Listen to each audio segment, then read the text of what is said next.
Hey guys, this is Mike Wolf. Welcome to the podcast. Today's conversation is with Kevin Brown, the CEO of Innit. Innit made their debut at the first Smart Kitchen Summit in 2015, and ever since then they've been working hard on creating a platform to essentially digitize cooking, digitize food. And so it's a fun conversation. If you're interested in what that means and what it means for the food world, what it means for kitchen and appliances, it's a really interesting conversation.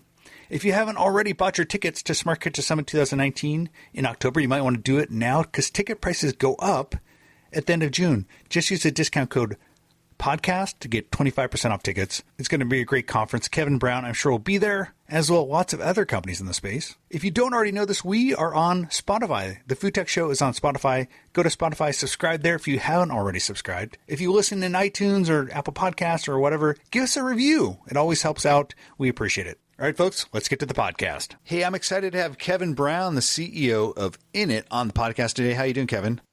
Doing great. Great to be here, Michael. I'm excited to have you on because I always love to talk about the smart kitchen, the connected kitchen, and you guys, Innit, make a platform, and that word's overused, but I think it applies to you guys. You make a platform that really is trying to digitize this whole meal journey from, buying the food, getting it in the fridge, and then kind of helping people cook, whether that's with guided cooking, etc., and connecting to the appliances, having a software framework that connects to the appliances. So I was going to ask you to give the pitch. I probably spoke too much. I should have just let you talk about it. Tell us a little bit about how you pitch in it when you're at a party and tell people what you do. Well, you nailed it. What we're trying to do is that every other part of life has gotten digitized, whether it's music, movies, taxi cabs. You click a button and something personalized and perfect happens. But cooking dinner is still way too hard. And so we looked at this and we said, how can we provide sort of a culinary GPS system that takes people through the different steps? How do I plan, shop, prep, and cook? And, today you have to open up 4 or 5 different apps to, go find all of those different pieces. We said, how do we, give something that can really get people through that journey every night? And get something great on the table. And so, we've done 5 years of deep R&D on personalized nutrition. We've invented a modular meal system that can now combine different foods and be very customizable. And then finally, the connection into, the rapidly growing set of connected appliances and being able to automate the cooking process. So that's essentially what we've set up, and we're now live. We're really excited to have put all the pieces now into the market and really expanding with a lot of key partners. And you spoke to a lot of things you're working on. I remember you guys have really been in the space for as long as we've had the Smart Kitchen Summit. I remember interviewing you guys on stage in 2015. And we launched the company. Yeah, which is great. And broadly, when you talk about the kitchen, I like to talk about this megatrend of digitization of food, digitization of the kitchen. The kitchen was far behind other rooms, like the living room. And, where we saw this massive kind of reinvention of the living room with things like Netflix, are you guys akin to the Netflixes and the Rokus coming in and trying to digitize? And the second part of that question is, why was the kitchen so far behind other spaces in our home having digital technology come to it? Well, the entertainment industry had to face this earlier, and so they had the disruptors like Napster and MP3s, and so this happened a little bit earlier for them, and so that whole industry, whether it was the movies or the music, they really had to respond, and so the living room is really consuming a lot of that media there, and so all of the consumer models with the advent of the iPhone and smartphones and much more digitization of that really started to change rapidly. So consumers really demanded new ways to be able to interact with that and to make it easier and more convenient. And what happened is, as those digitized, they unlocked amazing new models for how do you get better service, whether it was Pandora that would learn your tastes and create a radio station for you, or Spotify where you could essentially have access to all the songs for a monthly fee. So a lot of innovation can happen once you digitize. So that was the living room. Now this is happening to every industry, and so the kitchen is definitely on the heels of that. If you look at the home, it's really the money room where people spend a lot of money and and in many cases waste a lot of money. Food waste, the average is $1,500 per year per home. So, there's a tremendous upside if we can start to digitize and make things easier in the kitchen. But the companies there hadn't been through it. The food companies hadn't done it. The appliance companies were focused really on mechanical value. And the digital platforms hadn't yet got there. So we saw a chance to really connect all three of those into a really coherent consumer experience that really makes it simple, because today it's really too hard. And it's not so easy as like, okay, let's make an app, right, and make things digitized. I mean, we're talking about like atoms here. When you talk about music, it's entertainment. When you're talking about video, it's entertainment. When we're talking about food, like this idea of digitizing food is really difficult, because like you're talking about consumables, it is a much bigger spend. So I think that one of the things I've certainly noticed is people have realized this is a big opportunity, whether you're in the retail space, you're like a Walmart who's just launched their new grocery delivery into the actual refrigerator, or Amazon. Obviously, the big restaurant guys see an opportunity here. It's a massive opportunity. So I think everyone's woken up to it, but I think it's a much more difficult digital transition than what we saw with entertainment. Yeah, well, in this case, we're to do it right, you need to coordinate the food companies and get the right digital information and help on those products. You need to tie it into retail so that you can ease getting the right ingredients into the home with delivery. You need to now tie into the appliances. So we tell people if you want to automate cooking, for example, every chicken is different and every oven is different. So every recipe in the world is wrong. So if you want to turn that into a one-click experience that turns out great every time, you actually need to do some really heavy lifting on R&D of how do you tie into the food items, how do you tie into the appliances, how do you develop algorithms, and so that's where we spent the last 5 years of R&D really going deep on those types of things, and so that's really what it took. To be able to get where we are today, where it's now shipping. We've got 4 of the top 6 appliance companies. We got the top 3 food companies as partners. We're working with a lot of the big retailers who are all responding to the threats of disintermediation that are happening from e-commerce and players like Amazon and Whole Foods. So there's a lot of motivation today for the players, and it's really about how do we marshal them and help each of them through that digital transformation. And you mentioned the appliance makers, which I think they're such a big part of this, right? They're the equipment on which we're cooking food, we're storing our food in the refrigerators.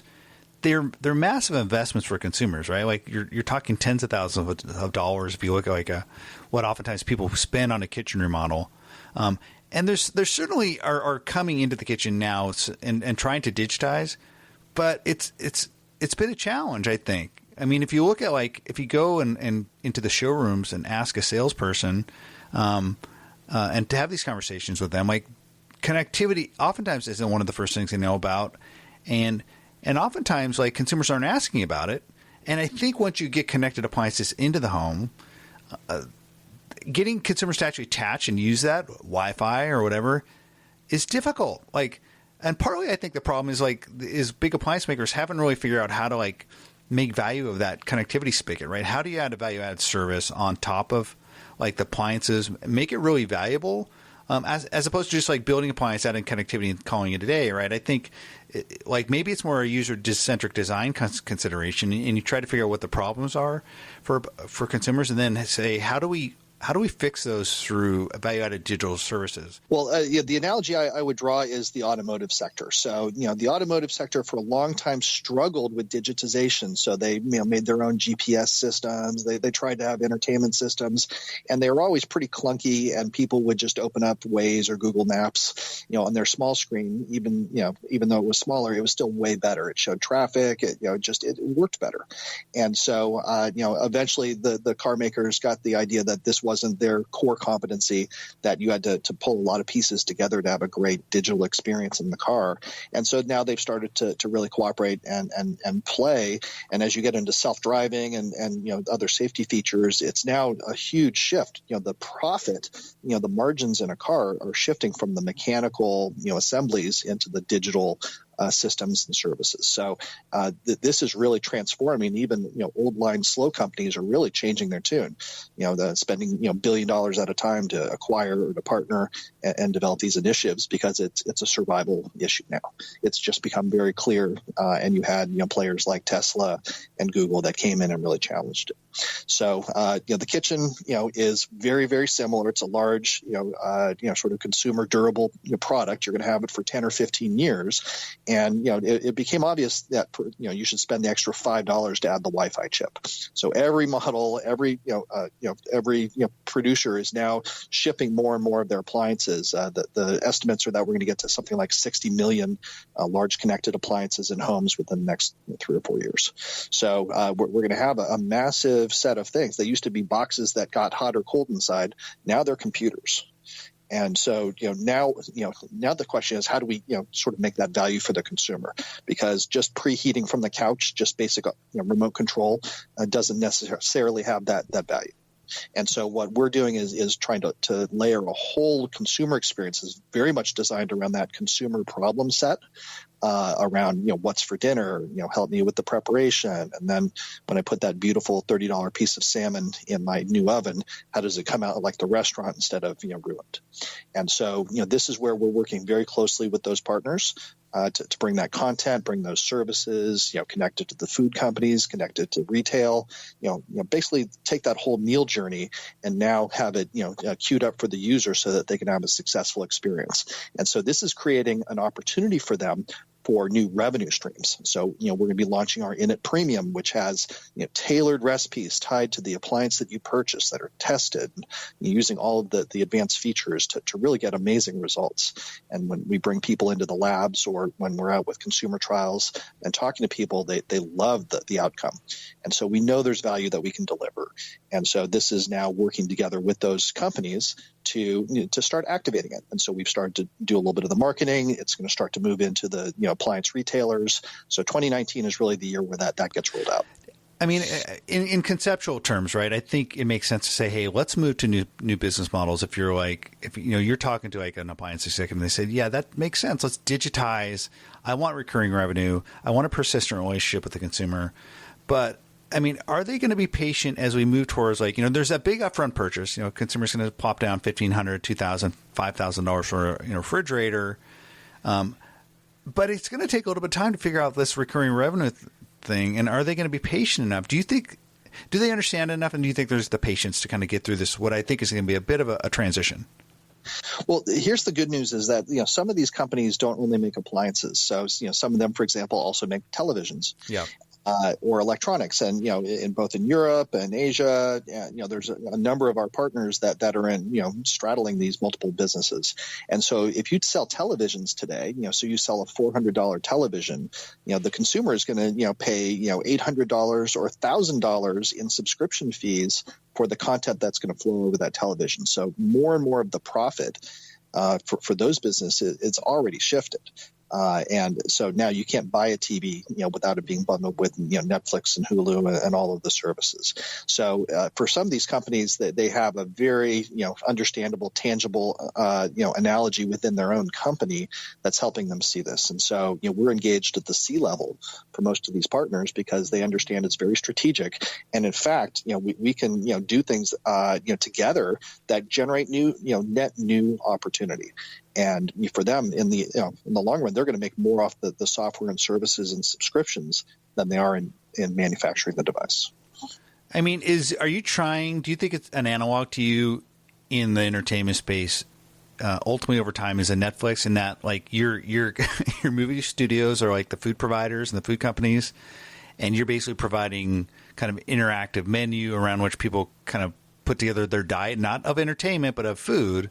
I mean, maybe it's a forced analogy, right? But like, there's going to be the Netflixes in like the digital kitchen. Like, there's going to be like these new emerging companies that like emerge that weren't there before, largely because they came from a digital centric background.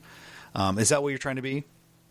Well, yeah, there's a really, I think, clear analogy, and I think it works. For example, you look at how much people watch, cooking shows in their living room. Right. There's already a demand in the home to have a lot of this content to help get a better result, and it's entertaining. But then they stumble back into the kitchen and they really struggle to make it real. And so now, for example, with our partnership with Google, we're running on the smart displays. So there's literally, a television on your kitchen counter now that's, hands-free, voice controlled. And now we can have a, customized cooking show for you that's taking you step by step through the actual products, that just arrived, in a grocery bag. So, this is very much along the lines of how consumers are living the rest of their lives. just no one has put it together for them in the kitchen. And so, we definitely believe that every vertical industry will have the software hubs that really connect things together and create new services. We've seen that in all of these other verticals. And so, we're working hard to make sure that we can bring all those pieces together and really work together with our partners. We're not trying to replace what our partners do. We're trying to connect it and enhance it and create opportunity for everyone and really centered around the consumer. Yeah, that kitchen screen, I've been writing about for like 4 years now, saying, hey, this is like a white space opportunity. There's like going to be screens. And I was talking about it before Amazon brought out the Echo Show. But once they brought it out, it kind of crystallized for me, particularly when I saw the change in behavior in my own family, like having just this ever-present screen. And, ever since then, you've seen GE and pushing theirs, obviously the smart displays. I just think like if you win that battle and you're kind of the ever-present screen in the kitchen, or Samsung with their Family Hub, that's a huge opportunity. And there's going to be the content and software partners that'll want to be on that, and the programming partners. So I think that's a big opportunity. You guys seem to have identified that. You guys are honing in on your partnering with Google, and you're producing more and more video. So you think about it this way, there's going to be many pieces of glass in our life where you're going to interact with services. And so what we're doing is we're providing a consistent experience across all of those. So you may be on the train ride home and wondering what's for dinner, and within it you're planning and building your own meal, customizing the pieces you want, and then you hit buy, and the groceries show up about when you get home, and now you come into the kitchen and you're looking at your smart display.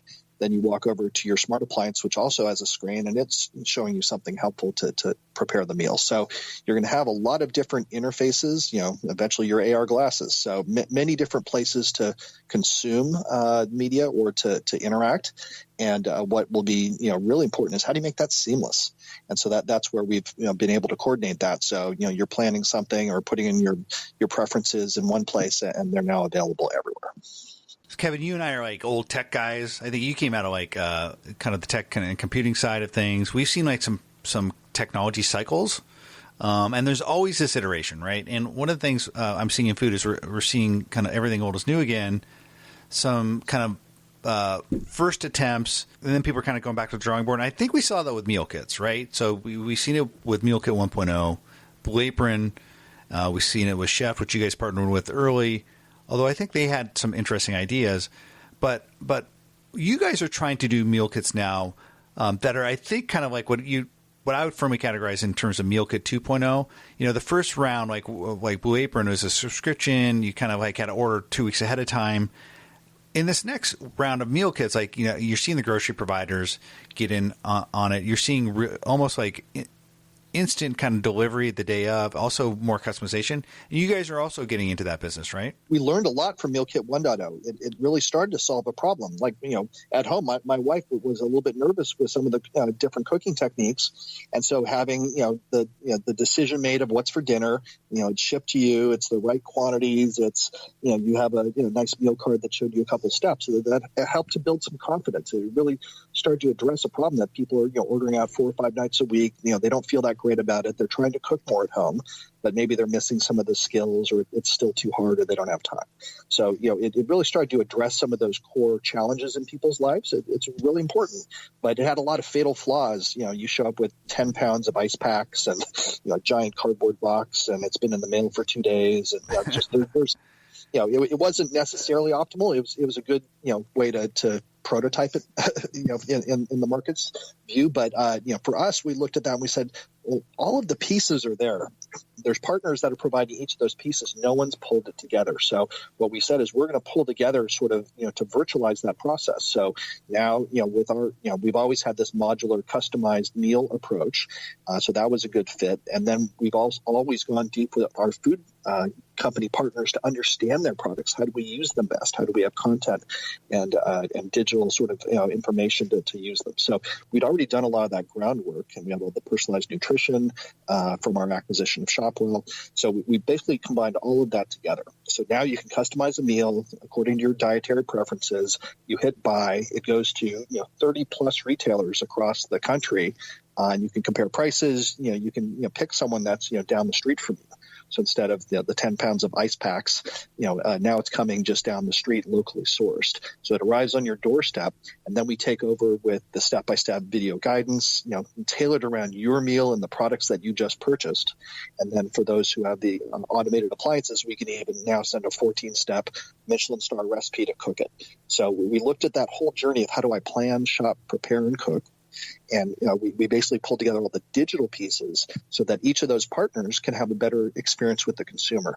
So by going together with the industry and working with the retailers, working with the food companies, the appliance companies, each of them now has more value that they can bring to the consumer. But for the consumer, there's a single experience. So if you had to open up 4 or 5 different GPS systems to go from point A to point B, you probably wouldn't use it that much. But today with Waze or Google Maps, basically you have one system that gets you all the way there.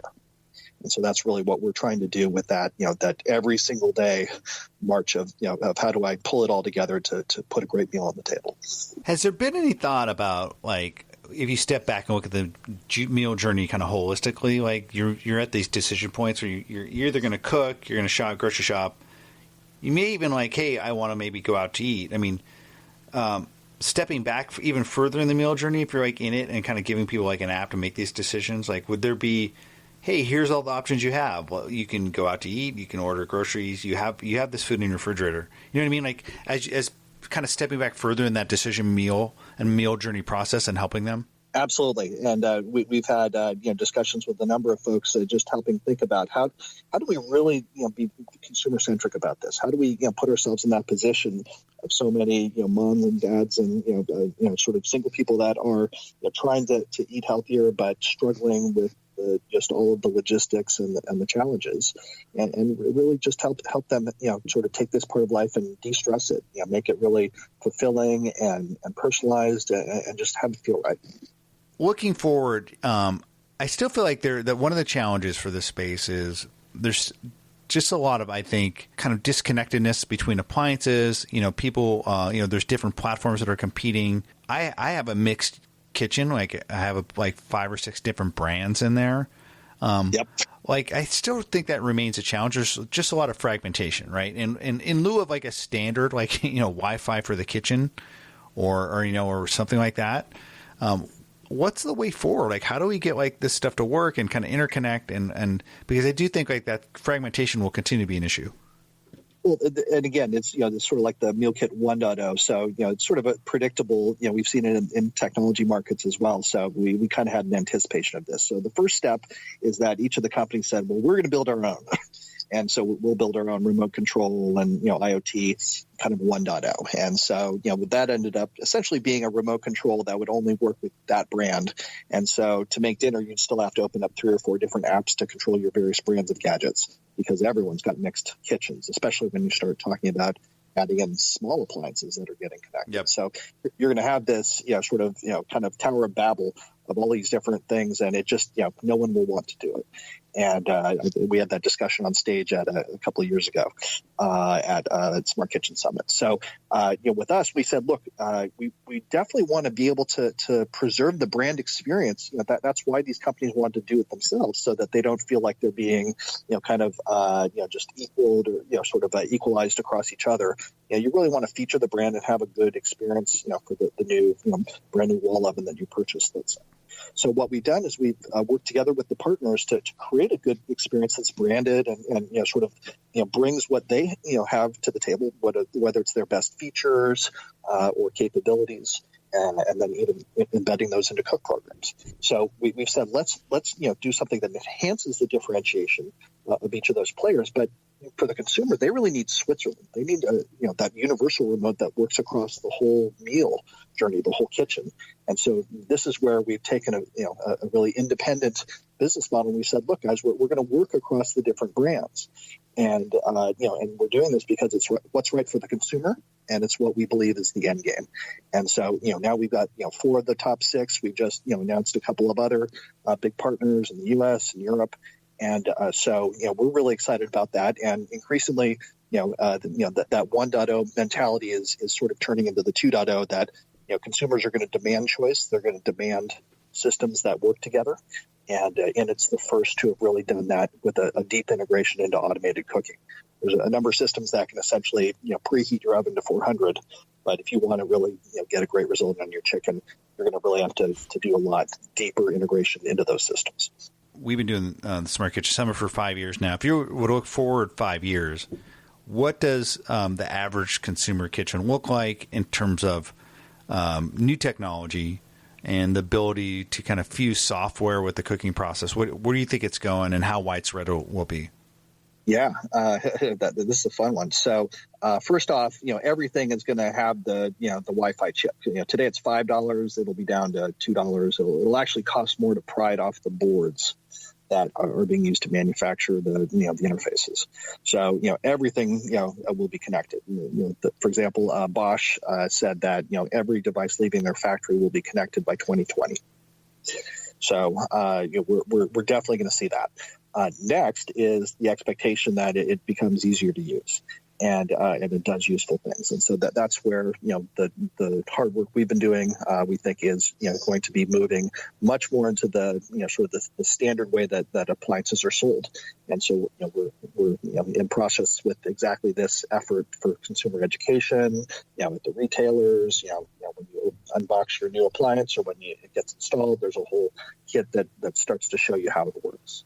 There'll be much more integration into some of these other technology platforms. So think of voice-based computing, visual computing, a lot more computer vision. So that there's going to be a lot more of these services, both inside your phone, inside your smart displays, but increasingly inside your appliances.